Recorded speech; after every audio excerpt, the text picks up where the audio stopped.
Today on Locked on Women's Basketball, what is going on with the WNBA collective bargaining agreement? Will there be a strike? And how much revenue share does the WNBA have right now? And what will they get? So stay tuned. This is Locked on Women's Basketball.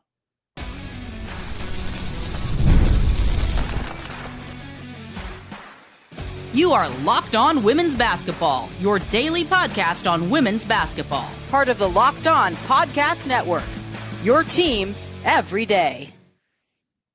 Hello and welcome to Locked on Women's Basketball for our Thursday episode. Thank you so much for making Locked on Women's Basketball your first listen of the day. We always appreciate our repeat listeners who come back and comment and, share their thoughts with us. So welcome. My name is Chelsea Leite. I am here every Thursday on Locked On. And of course, I am joined by Jacob Mox here. And we are going to get into a full collective bargaining agreement CBA episode for the WNBA. We're going to talk about the current CBA, the faults, what was going on when they signed the last deal. We're going to get into the current negotiations as the current CBA expires in October. And then we're going to address some questions that I got on social media that the fans have about the CBA and what it could look like.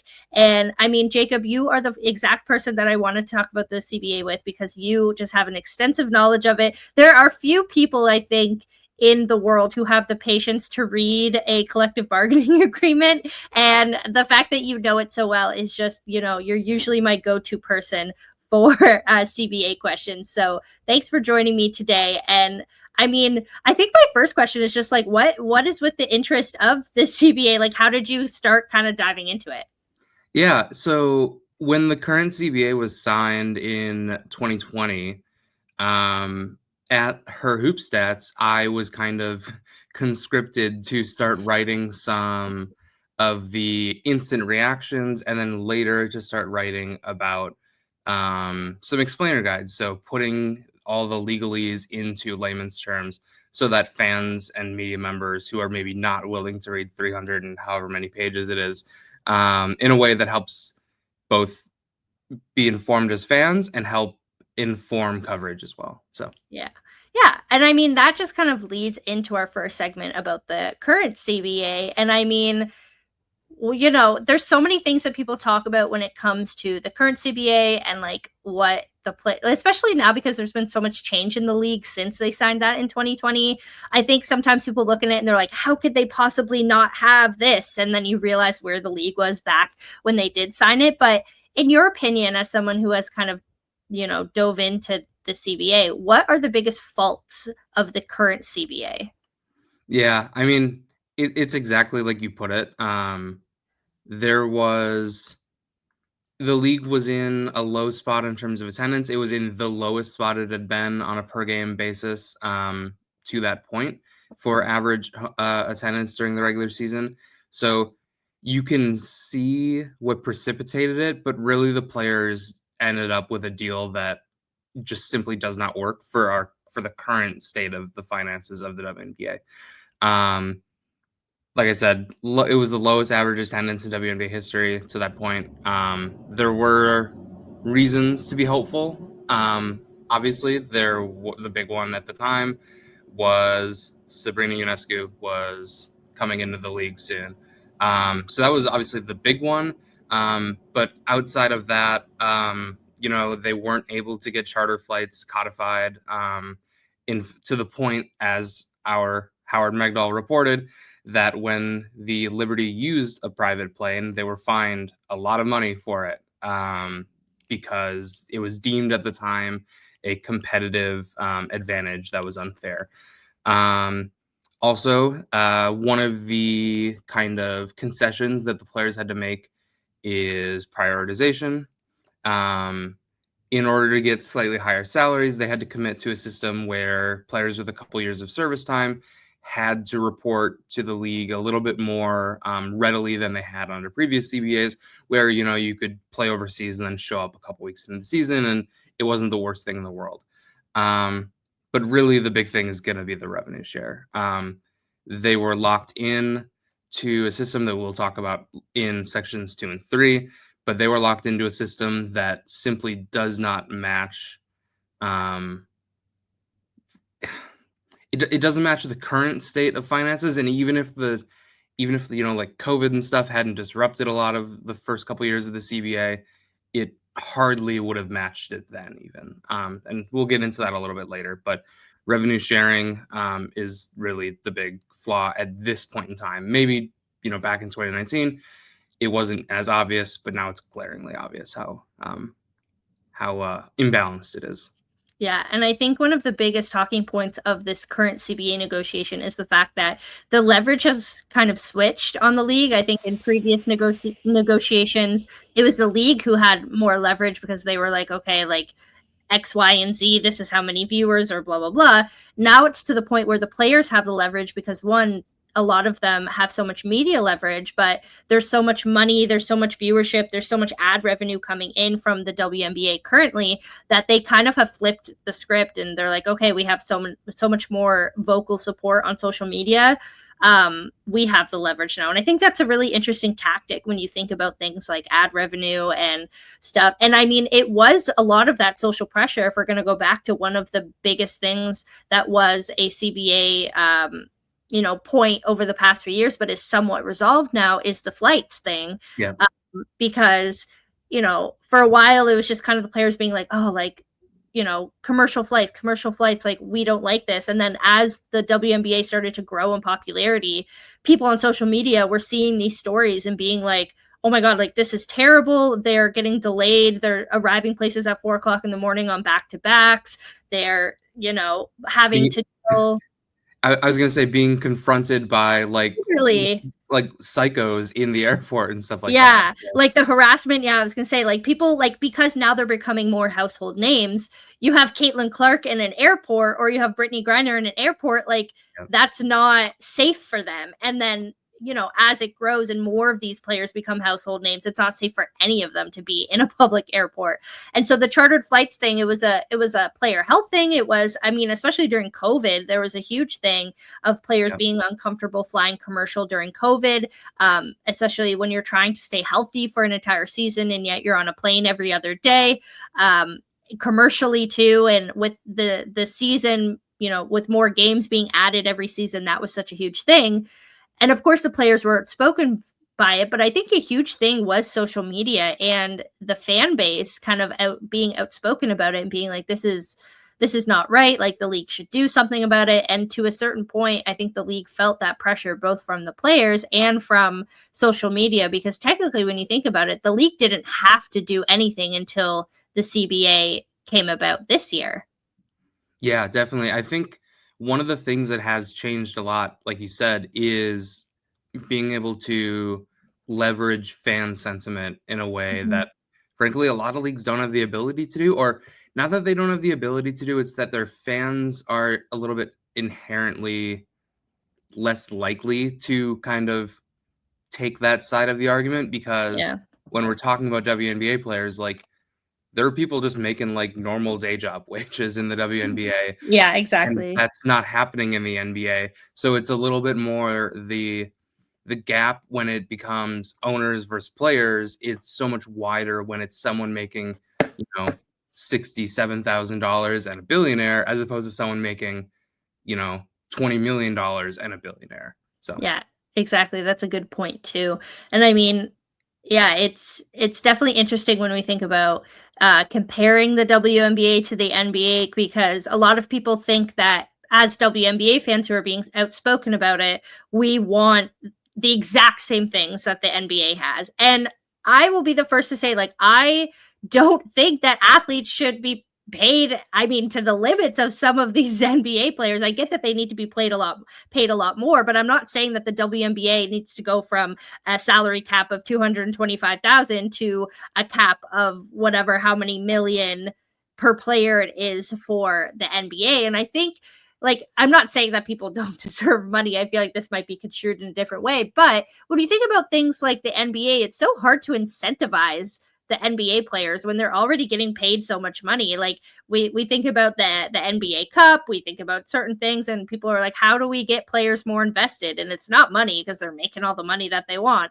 On the other hand, I am a rational human being who knows that you can't go from a, million and a bit salary cap to however many millions the NBA is, right? So it's not, I feel like people need to understand that, like, we're not trying to directly compare the WNBA to the NBA. We're trying to get them paid closer to what they deserve as athletes, as people who are putting their bodies on the line, as people who, shouldn't have to play 365 days year round. And so we're definitely going to get into revenue share and like the percentages and why our arguments, we're not trying to say that they need to be paid as much as the NBA. I feel like that's a common misconstruction. But yeah, it's just an important point to make. And especially with the growth of the WNBA and, how much labor these players are putting in from an advertising and a playing standpoint. But we're going to get into that in the next section. So stay tuned. We're going to take a little bit of a break now. When we come back, we're going to talk about the current CBA negotiations, the biggest points, including revenue share, and then just kind of talk about a little bit of the risks of what would happen if they didn't come to a deal, which is a possibility. So stay tuned. This is Locked On Women's Basketball. Ever wish managing your money felt easier? With Monarch Money, it can. Whether you're growing your savings or planning a big purchase, Monarch puts you in the driver's seat. It's like having your own personal CFO, giving you full visibility and control over your finances. Monarch Money is more than just a budgeting app. It is a complete financial command center. You can track all your accounts, investments, and spending in one place. So in addition to managing your money, you are also building wealth. And I mean, for me as a freelance journalist, I have so many different kind of things up in the air. It's really hard to sometimes budget and predict what kind of money I'm going to be getting in at any given point. I mean, that's just the game with freelance and with media these days. And so being able to have all of my finances in one place and be able to budget, but also plan for the future is really important. And Monarch has all of the tools that allow me to do just that. And you can take control of your finances as well with Monarch Money. Use the code LOCKEDONNBA at monarchmoney.com for 50% off your first year. That's monarchmoney.com, code LOCKEDONNBA for half off your first year. All right, we are back. This is Locked On Women's Basketball. My name is Chelsea Leite. I'm joined by Jacob Mox, and we are talking about the WNBA collective bargaining agreement, which expires in October. And we are currently in the midst of negotiations and all that stuff. It's been one of the biggest talking points of this WNBA season, which is why I wanted to talk to you and get all of the information and down low about what exactly these players are fighting for and why it's so important. And so I guess, like, as far as like, obviously we've seen these meetings happening and, all of these things are going on, but like, to your knowledge, like, what is currently happening? Like, is there, I'm assuming it's like one side comes up with the things that they want, the other side reads it, they kind of argue about it. Is that accurate? Yeah, so far what's been reported is just a series of, I don't know exactly how many back and forths it's been, but it's been a series of proposal counter proposal. And obviously the process is over time. They'll meet at some point in the middle, and that'll be that. To my understanding, the in-person meetings, obviously on the player side, is very straightforward. The players, especially WNBA PA leadership, they show up. They are representatives for the PA. And then obviously there's, like PA staffers who are not players. And then on the WNBA side, on the league side, that's going to be Kathy Engelbert, some various staffers behind the scenes. And then the team owners, specifically the owners, I believe, that would be termed as governors, which are the owners who have kind of final say in league votes, stuff like that. For the most part, that's going to be the same people. But sometimes if there's, like for the Lynx, they're owned by Alex Rodriguez, Mark Laurie. And now I'm blanking on which is which, but I believe Alex Rodriguez is the team governor for the Lynx. And then like Laurie is the governor for the Wolves. So again, I don't know attendance wise how many of those team governors are appearing at these negotiations. I think the Athletic reported something about that where it was mixed attendance. And then I think there's also like there's a subset of those team governors, I believe, and I'm blanking on the size of that. That's a little bit more involved in negotiations, was my understanding. So Yeah, and I mean, if we're, obviously you and I don't know like the actual specifics of what needs to happen for a deal to go through, but if we're just thinking about like union votes and, contract negotiations that have been publicized in the past, I mean, usually it's the fact that you come to terms on a deal, the labor, aka the union, they need to vote on how many of them want this deal or agree with the deal. There's usually a threshold of how much of a percentage that votes need to go in order for the deal to be accepted. And then once like a deal comes to terms and everybody kind of goes through it more, then it gets signed. And so I would say that is probably like the rough draft of the process that would happen should these two sides come to a deal, hopefully soon. It's funny because at the beginning of the season, I think the players put a very lofty kind of goal of having it done by All-Star break. That has come and passed. There is no deal currently. And there was an in-person meeting at the All-Star game, and more than 40 players showed up, which is a big percentage of the league, given that there's only about 150 players, give or take, on any given day in the WNBA currently. And so yeah, it doesn't seem like they're any closer, just given what the players are saying. I know a few have been pretty vocal about that, but we've talked about the negotiation points, flights, salary. There's a lot to be said about healthcare, maternal healthcare, women's healthcare, as it differs to men's. The things that men will prioritize. I know family planning is a big thing in this current CBA, but the one thing that has really been around in the news has been revenue share.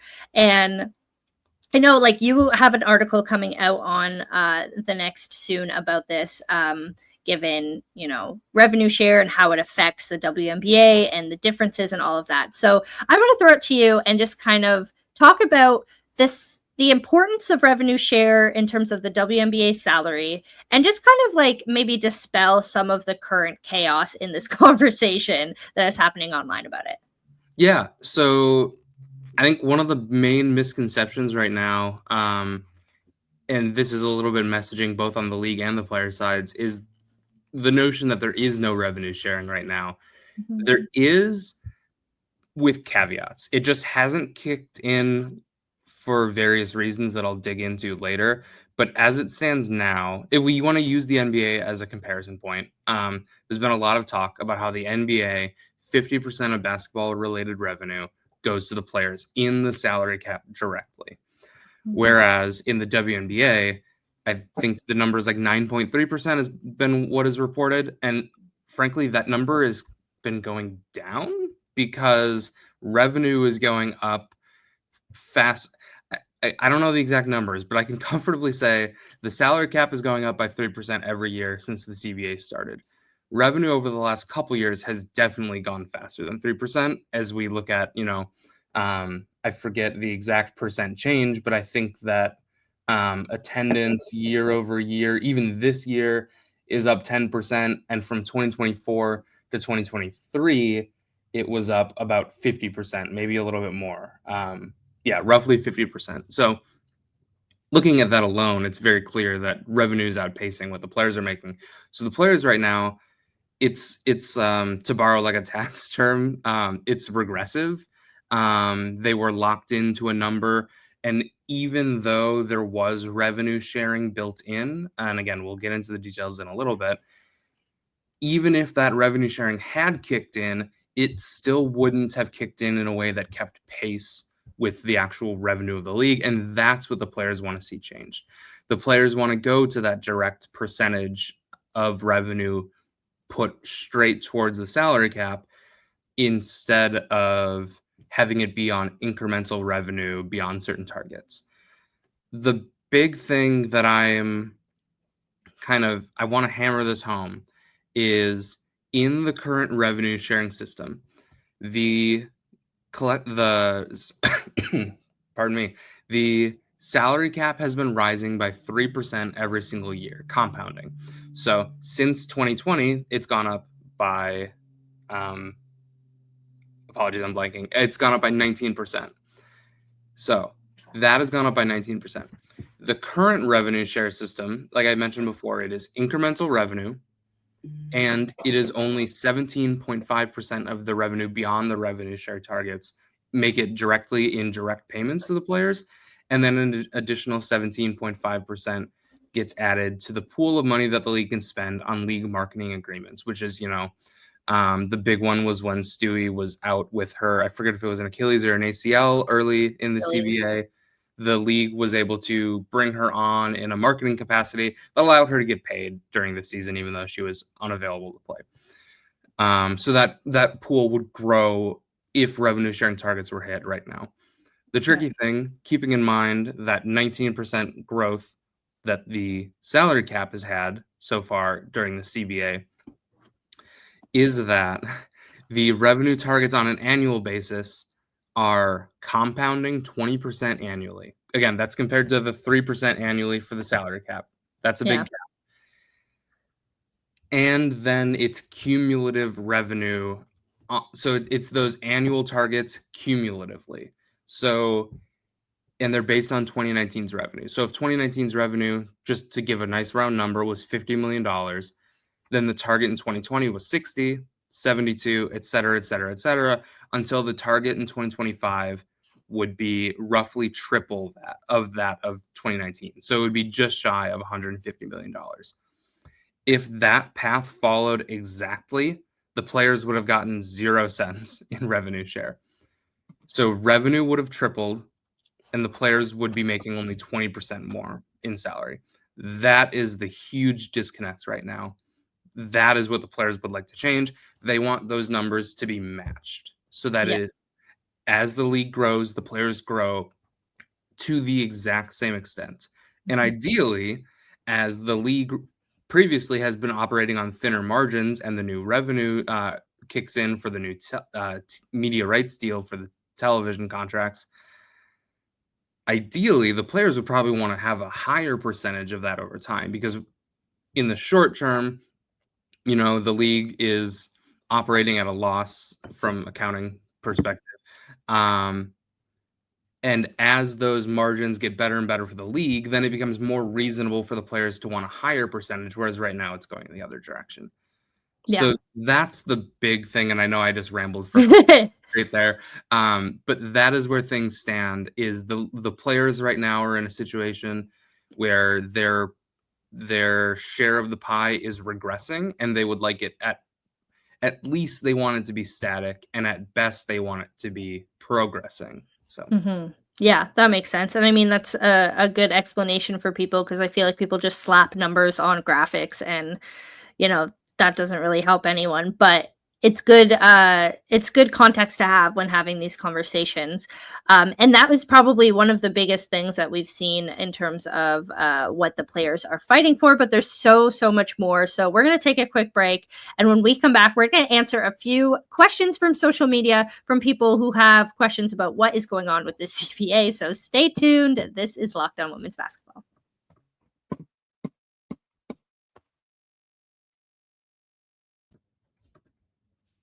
All right, this is Locked On Women's Basketball. Welcome back. I am Chelsea. I'm joined by Jacob Mox, and we are talking everything collective bargaining agreement in the WNBA.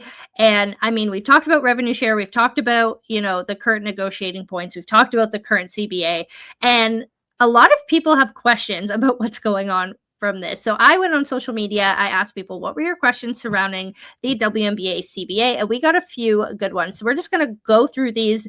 Answers can be short, answers can be long, but we're just going to answer a few questions. One of the biggest ones that have come about is the WNBA considering extending the season in terms of length to accommodate the fact that they are increasing the amount of games per season? Absolutely. Both in terms of the number of games and the number of days between games are definitely on the table. As I mentioned before, the kind of prioritization efforts, those are going to be viewed in a very different light with the extent to which revenue is going to rise in this next CBA. More and more players are going to be fully convinced, I don't need to go overseas anymore because I'm making more in the WNBA. And then also, things like Unrivaled are only going to help there. So definitely on both fronts. And that I don't know how drastically that's going to change, or if they're going to try and encroach on more international leagues, almost like as a power move. But definitely would not be surprised, and that'll go hand in hand with expanding rosters as far as injury concerns go. Yeah. I mean, the international leagues thing has been a big topic. That's another one of the questions here. Like, what's going on with the international leagues? And I know Gabby Williams is one who is really outspoken about this because she plays internationally, and a lot of players still do. Like, it's something that, especially the European players, playing here is playing internationally for them. And so going back and being able to play in their European leagues, Australian leagues, whatever it may be, is important. And so, in the sense of that, like, is there a way that there's a happy medium between playing, or do you think that there is a future where you're a WNBA player and that's all you are, or you're a European player, similar to how men's basketball works? You either play overseas or you play in North America. Yeah, I think we're progressing towards that split instead of kind of that middle ground. The money will play a big role in that. As you mentioned, Gabby Williams, I forget whose podcast she was on. Yeah, she was on a podcast. To boil down what she was saying, it's show me the money. It's I will show up if you pay me enough to show up and not show up elsewhere where I can make more money. It's as simple as that. And frankly, the longer the seasons go, the more money there is to be made for the league. And then that, in theory, should be trickling down to the players. Hasn't been to date. But yeah, I think we're progressing towards a point where the league should probably feel more comfortable encroaching on those other leagues and feeling secure in a choice to make players pick. And that's kind of in the owner's hands. They need to see the push and pull of higher salaries in terms of short-term revenue, but also in terms of getting people to show up over the other options. Yeah, and I mean, that kind of leads into something about Unrivaled, where, Unrivaled is this league created by WNBA players. Do you think there's a future where they continue to have that ownership, but Unrivaled kind of becomes a separate thing for players who won't necessarily be playing in the WNBA? The kind of the ethos of Unrivaled has been the most elite players. I would almost be shocked if they had those run concurrently and be choose one or the other. I think that's where Athletes Unlimited comes in better, is they are targeting more that middle and bottom tier of WNBA players, or just people who have other stuff going on for whatever reason that they can't commit to being in the WNBA. I think that's going to fill that need a little bit more. For that would almost become the off season for a player whose primary choice is going to be international. So another big thing that has been a question throughout the WNBA, especially very relevant now, is expansion and what expansion will look like. Is there a kind of an effort to streamline expansion and make it so that it's not different every year, like we might be seeing this year to last year? Yeah, right now in the collective bargaining agreement, there's no procedure for expansion, written into the rules. There's, mentions here and there of expansion or contraction of teams, stuff like that. But for the most part, the expansion rules have come outside of the CBA. Based on some comments by Kathy Engelbert at All-Star Weekend a couple weeks ago, it does sound like they might be trying to codify some of those rules into the CBA. I'm not sure what that would look like, especially because, things can vary when it's one team entering versus two teams entering, like we're going to see.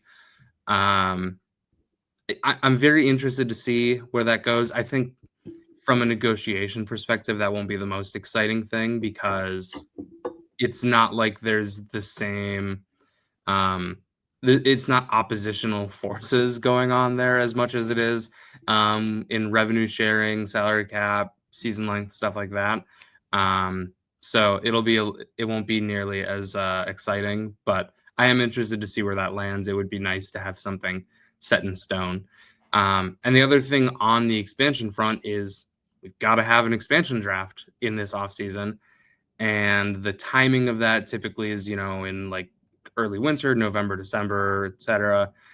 And last time the CBA was signed in 2020, that happened in January. And then there was a condensed free agency.